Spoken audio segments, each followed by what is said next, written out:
پێغەمبەری نازدار عليه الصلاة والسلام وەکو بوخاری بەمانە جێڕێت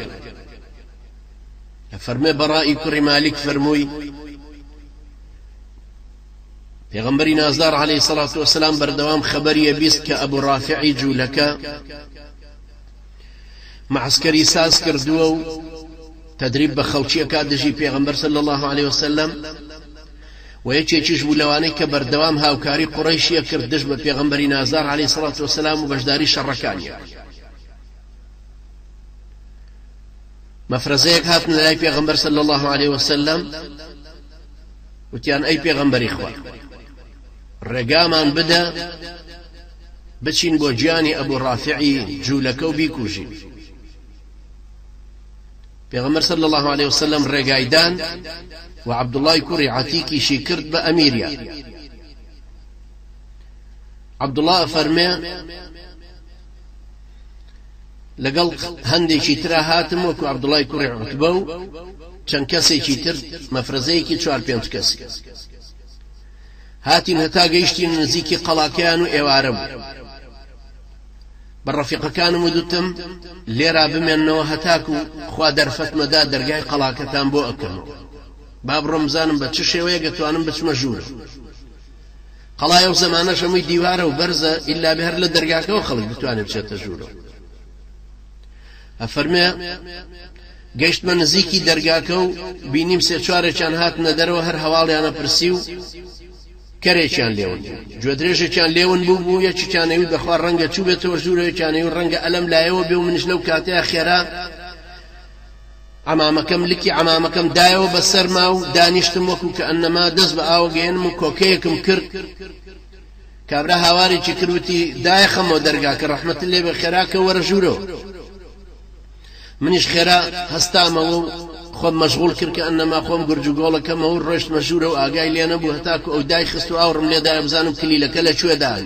خێرا چوومە شوێنی حەیواناتەکان و لەو تەویلەیە خۆم قایم کرد. دنیاش تاریکە طبعا تەویلەکەش تاریکترە هەستی پێم نەکرد بەڵام زانیم کلیلەکەی لەکوێدانە.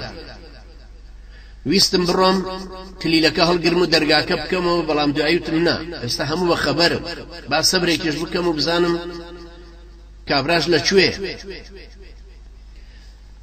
دوایی هەستم پێ کرد وەکو ئاهەنگێک لە ژوورەکەی لە ماڵی ئەبوو ڕافعیان جێڕا لە قاتێکی سەرەوە بوو لە دیوەخانێکی زۆر گەورە هەمویان ڕوویان کردە ئەوێ کەوا بوو زانیم شوێنەکە کوێ.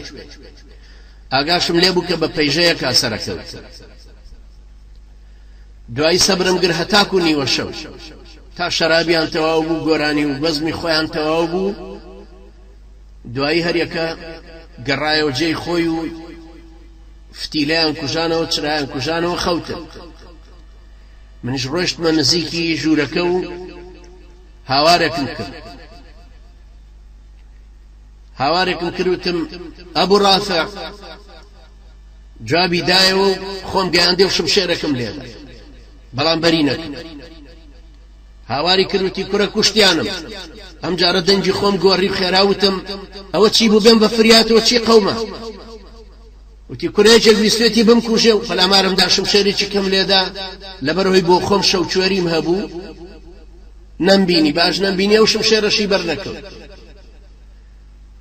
بەڵام دیسان کە هاوارێکی تری کرد ئەم جارە لە هەموو لایەکەوە چرا و قندیل و ئەتە فتیلەکان هەمووی هەڵکرا. بە پەلە ڕام کرد و خێرا کلیلەکەم گەیاندە دەرگاکە و دەرگام کردە و ڕەفیقەکانم هاتنە ژوورە وتم بەدوامە بەسەر پەیژەکەی هەموو هاتنە سەرەوە و پەلامارماندا ئەم جارە نەمان هێش دەرچێت.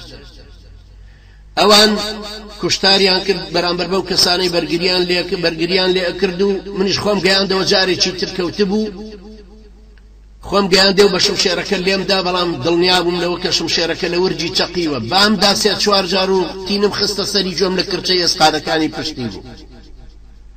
3-4 جاری ترم شمشێرەکە بەرز کردەوە و لێمدایەوە و بڕیم. پاشان هاتمە دەرێ و ڕەفیقەکانم وتم کوشتم و دەرچێت.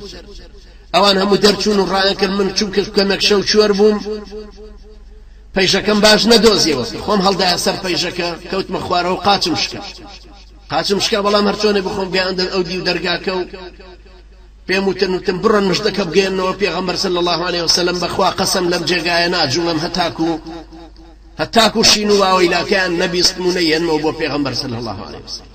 تصور کەنەو ئازایەتیە برایانی بەڕێز ئەو مردنە محەقەقەش کە لەویا هەر ئەمێنێتەوە بەو قاچەوە بۆ ئەوەی ئەم خەبەرە دڵنیا بێنەوە کە کوشتێت، چونکە پێغەمبەری نازار عەلەیهی سەڵاتو وەسەلام ئەم مەفرەزەی ناردووە و ئەم پیاوە ئازایانە بەو شێوەیە هاتووە.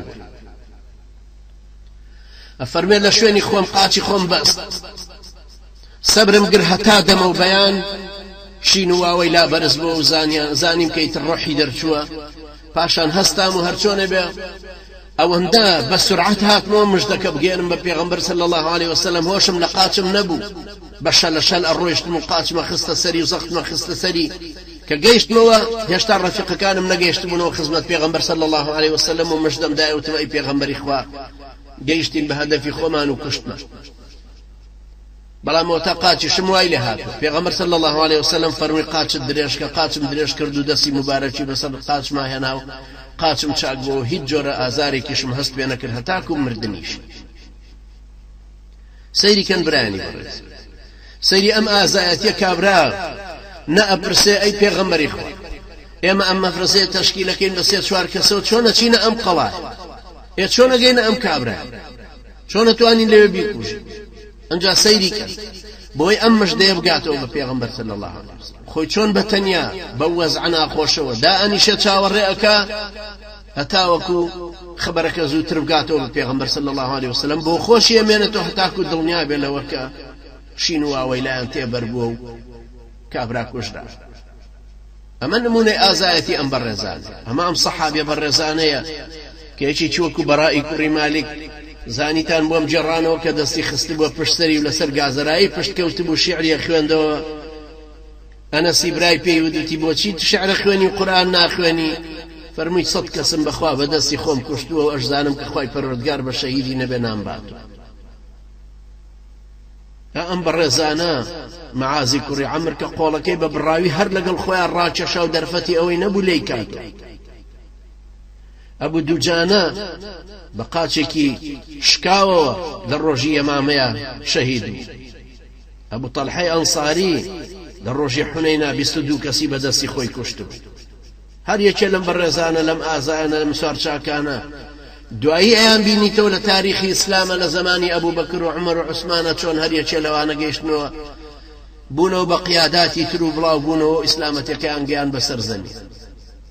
لەجینا چۆن ساڵی 86 هیجری ئاڵای ئەم تەوحید و جیهادە لە حدودی سین چەقێنرا و طارقی کوڕی زیاد و موسای کوڕی نوسەیر پەڕاندیانەوە بۆ ئەوبەر و لە ئەندەلوسیان چەقاندبوو لەو لاشۆ گەیشت بۆ وڵاتی سەمەرقەند و بوخارای ئەم سەردەمان.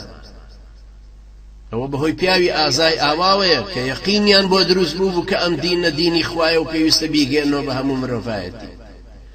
ئەمانە دڵنیا بوون لەگەڵ حەقیقەتەکانی ئەم گەردونەیە ڕەفتارەکەن.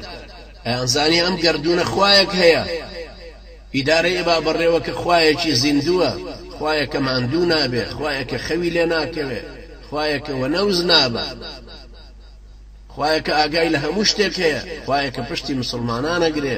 إن الله يدافع عن الذين آمنوا.